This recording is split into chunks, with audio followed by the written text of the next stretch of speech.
Eu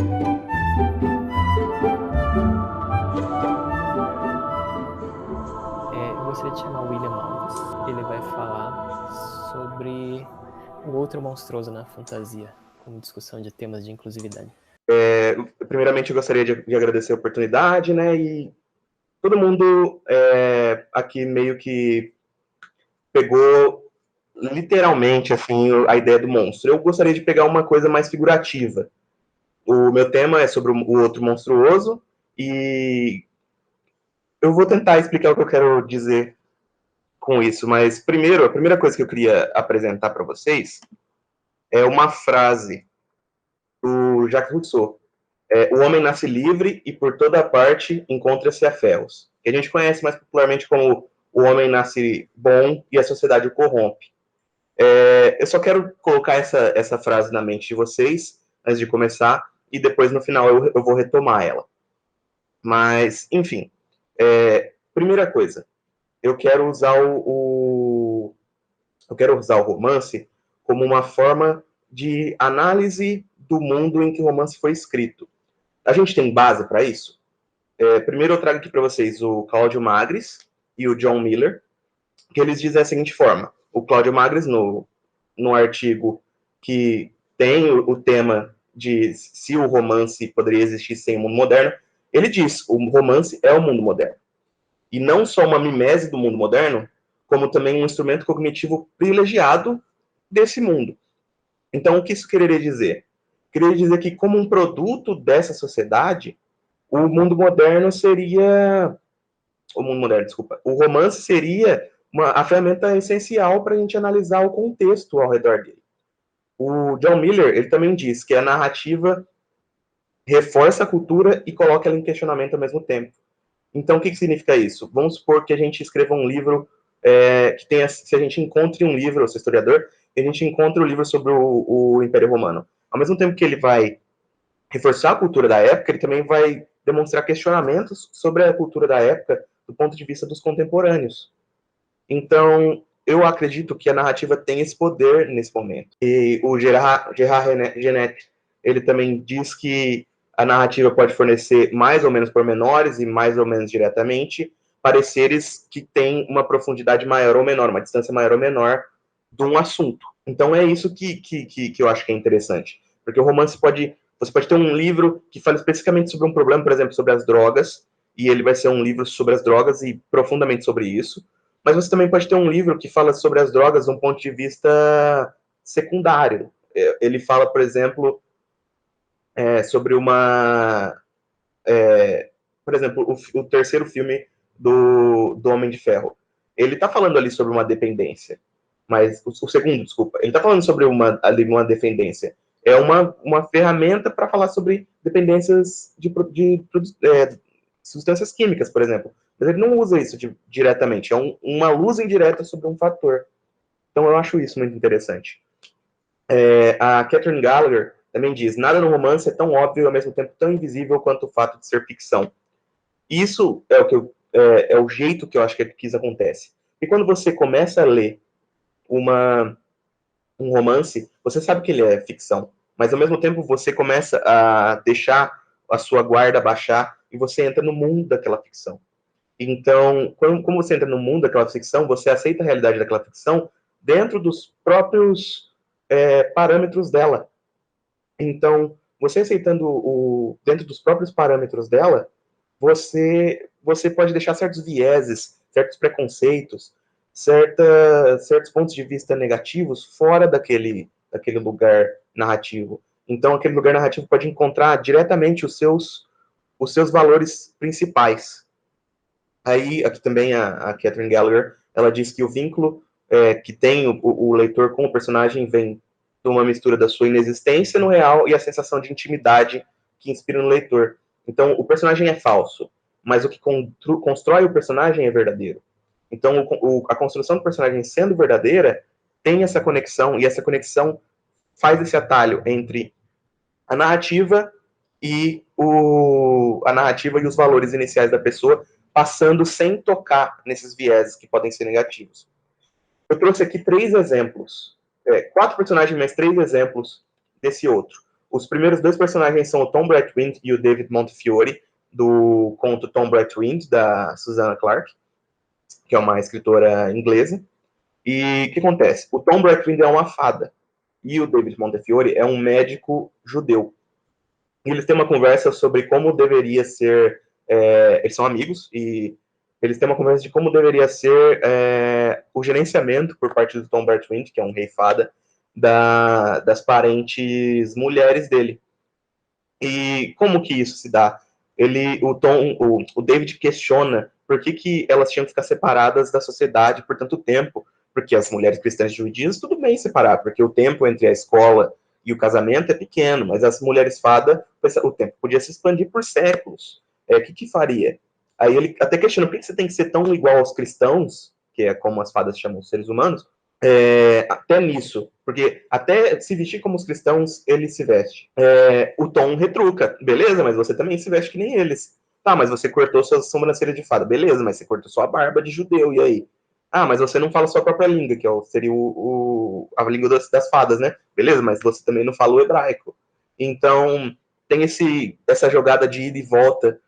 E o Tom, como um personagem externo à nossa realidade, ele joga essa luz indireta desse problema, assim, das diferenças religiosas, do outro religioso. Porque as fadas são colocadas como um outro monstruoso. Elas são chamadas de monstros. O Norrell, no Jonathan Strange e Mr. Norrell, que é outro livro da autora, ele fala que não vai invocar fadas para ajudar ele, ter servos fadas, porque ele não confia neles. Quando tem contando a história de como veio o Raven King, diz que as fadas tinham demonstrado muito pouco da crueldade pela qual a raça delas era famosa. Mas como se não demonstrou como elas eram famosas, talvez tenha um preconceito aí. Os conselheiros do rei, mesmo não tendo demonstrado, todos eles concordavam que as fadas eram naturalmente perversas e que se dependesse, se elas não tivessem magia e fossem quase imortais, já teriam morrido de fome e sede, porque elas eram lascivas e etc, assim, ladrões e mentirosos. Então tem aí a construção de um outro monstruoso que não condiz, pelo menos, com toda a prova que a gente tem durante a narrativa. Tem alguma prova. O homem de cabelo Thistledown, que eu não lembro como diz em português, ele realmente é maligno. Talvez, assim, enfim, contestável. Mas, enfim, sem provas, eles são chamados de naturalmente perversos. É uma criação de um outro, nesse caso, relacionado ao David Montefiore, religioso. Isso, obrigado. O Cavaleiro dos Cabelos de Algodão. E aí eu quero ir pro próximo personagem. O Geralt de Rivia, da série do The Witcher, do autor polonês Andrzej Sapkowski. Eu acho que se pronuncia o nome dele. E o que acontece? Ele é outro étnico. Por quê? Porque ele é um ser humano que foi modificado por poções, rituais, que ele é diferente visualmente. E ele sendo diferente visualmente, ele sofre esse certo preconceito. Por exemplo, nesse conto aqui, do primeiro livro de contos do Sapkowski, tem um ser humano transformado em monstro por uma maldição que chama o Geralt de monstro. Ele diz que os Witchers são monstros criados para matar outros monstros. Mas ele é um monstro. Só que ao mesmo tempo, quando o Geralt interage com os elfos, o elfo chama eles de humanos. São vocês humanos que odeiam tudo que difere de vocês, mesmo que seja só o tamanho das orelhas. Percebe de novo os elfos que são relacionados às fadas, até no próprio Tolkien, que é da onde parece se originar um pouco a inspiração das fadas dos elfos do The Witcher. Eles, relacionados com as fadas, também estão vendo num ponto de vista externo à humanidade. Ah, vocês humanos. Ele não vê essa diferenciação que os próprios humanos veem. Então seria um outro étnico, uma diferença visual, uma diferença de fenótipos, basicamente, que faz com que o Geralt seja tratado como um monstro. E agora, o meu terceiro exemplo é o exemplo que eu acho mais interessante, que é o Tyrion Lannister, das Crônicas de Gelo e Fogo do George Martin, o autor americano. O que acontece? Durante o livro, os termos Dwarf, Imp, Grotesque, Cripple, Monster e Half-Man, que significam anão, diabo, grotesco, aleijado, monstro e meio-homem, são usados com frequência, e muitas vezes eles são usados para descrever esse personagem específico. O termo Dwarf, por exemplo, quase 500 vezes. O Imp, quase 200. Então, essa estrutura da sociedade, dessa pseudo-medieval sociedade, desse mundo de Westeros, vê ele como não humano, por ele ter essa diferença, porque ele é um personagem que é anão. Então, por exemplo, aqui, quando o Brand, que é uma criança dos Stark, sofre um acidente, o Jaime Lannister ecoa esse pensamento da sociedade quando ele diz que se ele virar se a criança virar um aleijado, um grotesco, seria melhor uma morte limpa. Ou seja, as pessoas que não se adequam ao padrão físico da sociedade, aparentemente não merecem morrer, não merecem viver, merecem morrer. Então aqui, por exemplo, o próprio Tyrion explica que se ele tivesse nascido um plebeu, ele provavelmente teria se deixado para morrer, mas como ele nasceu um Lannister de Casterly, não pode. Então tem toda essa interseção entre você ser uma pessoa de verdade e você se encaixar num padrão visual, num padrão capacital, num padrão religioso. E o que eu quero com isso agora? Eu quero resgatar a frase que eu falei no começo. O homem nasce bom, a sociedade corrompe. E o que é essa corrupção? Essa corrupção são esses vieses, esses preconceitos que vão se amontoando sobre os valores. Eu, pelo menos, quero acreditar que as pessoas são boas naturalmente, que os nossos valores, desde a época das tribos, são de ajudar um ao outro, de interagir um ao outro para trazer benefício a todos.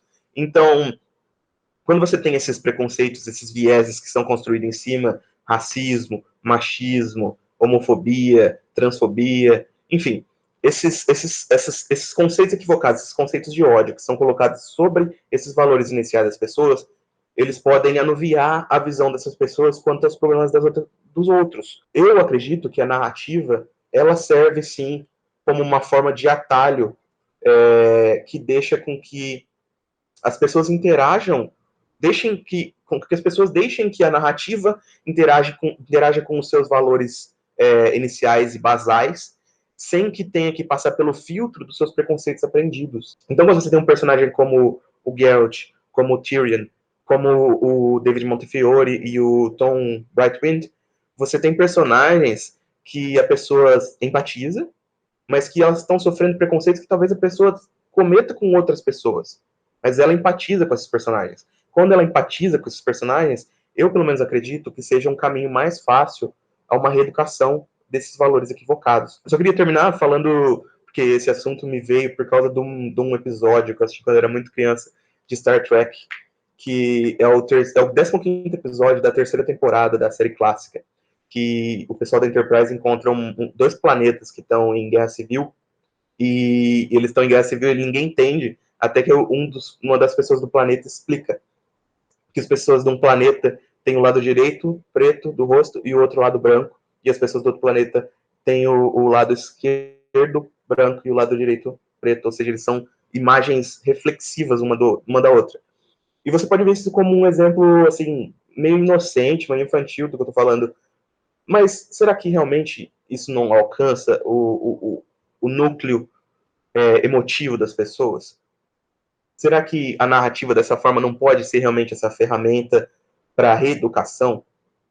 Então, em resumo, o que eu queria dizer aqui era simplesmente isso. Eu acho muito interessante essa luz indireta que a narrativa pode jogar sobre certos aspectos da nossa sociedade que são diferentes e são necessariamente pontos em que é necessário uma educação, um entendimento. E eu acho que a narrativa é o melhor caminho para a gente chegar nesse ponto assim, de coexistência e inclusividade. Essas são minhas referências. E é isso, pessoal. Muito obrigado.